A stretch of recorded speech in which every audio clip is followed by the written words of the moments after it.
মাঝে মাঝে এমন হতেই পারে যে আপনার মধ্যে আত্মবিশ্বাস খুঁজে পাচ্ছেন, কারণ একজন মানুষের পক্ষে সবসময় শীর্ষে থাকা সম্ভব নয়। মানসিক চাপ, ক্লান্তিবোধ ইত্যাদি থাকতেই পারে, যার কারণে আপনার আত্মবিশ্বাসের মাত্রা কিছুটা কমে যেতে পারে। এটি সাময়িক হতে পারে। এমন সমস্যা যদি বাড়তেই থাকে তবে একসময় আত্মবিশ্বাস পুরোপুরি হারিয়ে ফেলতে পারেন, যা আপনার জন্য মোটেও ঠিক নয় বন্ধু। এটি জীবনে চলার পথে আপনাকে নানা প্রতিকূলতার মধ্যে ফেলতে পারে। চলুন তাহলে জেনে নেওয়া যাক কোন তিন কারণে আপনি আত্মবিশ্বাস হারিয়ে ফেলতে পারেন। প্রথমত, অতীতে কোনো ঘটনা ঘটে থাকলে। হ্যাঁ বন্ধু, আপনি যদি অতীতে ব্যর্থতার মুখোমুখি হন কিংবা কোনো নেতিবাচক অভিজ্ঞতা হয়ে থাকে, তবে এটি আত্মবিশ্বাস হারিয়ে ফেলার একটি বড় কারণ। অতীতের নেতিবাচক অভিজ্ঞতাগুলো আপনাকে নেতিবাচকভাবে প্রভাবিত করতে পারে, যার ফলে আপনার পক্ষে আত্মবিশ্বাস এবং বিশ্বাস অর্জন করা কঠিন হয়ে পড়তে পারে।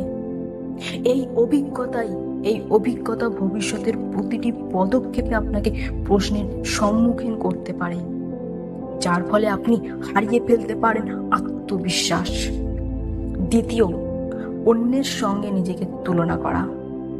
যদি নিজেকে অন্যের সঙ্গে তুলনা করার অভ্যাস থাকে আপনার, তবে এটি আপনার আত্মবিশ্বাস কমিয়ে ফেলবে। বর্তমানে সোশ্যাল মিডিয়ার যুগে এটি বেশি হয়ে থাকে। মানুষ ফেসবুক, ইনস্টাগ্রামে অন্যের জীবন দেখে হীনমন্যতায় ভুগতে থাকে এবং নিজের আত্মবিশ্বাস হারিয়ে ফেলে। তবে এটি মোটেই ঠিক নয় বন্ধু। নিজেকে অন্যের সঙ্গে তুলনা করা বন্ধ করুন, জীবন সঠিক হবে। সর্বশেষ কারণ, সমর্থনের অভাব। মানুষের একে অপরের প্রতি সমর্থন অনেক গুরুত্বপূর্ণ একটা জিনিস। এটি আপনার আত্মবিশ্বাসের মাত্রা অনেক বাড়িয়ে তুলতে পারে। তাই যদি এমন হয়ে থাকে আপনার সমর্থন করার কেউ নেই, তবে আত্মবিশ্বাস হারিয়ে ফেলতে পারেন। তাই পরিবার, বন্ধু বান্ধব সবার সঙ্গে সঠিক যোগাযোগ বজায় রাখাটাই বরং ভালো। যোগাযোগ বজায় থাকলে সঠিক সময় অন্যদের কাছ থেকে সমর্থন পেতে পারেন। তবে হ্যাঁ, এই পরিবার, বন্ধু বান্ধবের মধ্যে যদি কেউ নেতিবাচক হয়ে থাকে তো তাকে এড়িয়ে চলাটাই ভালো।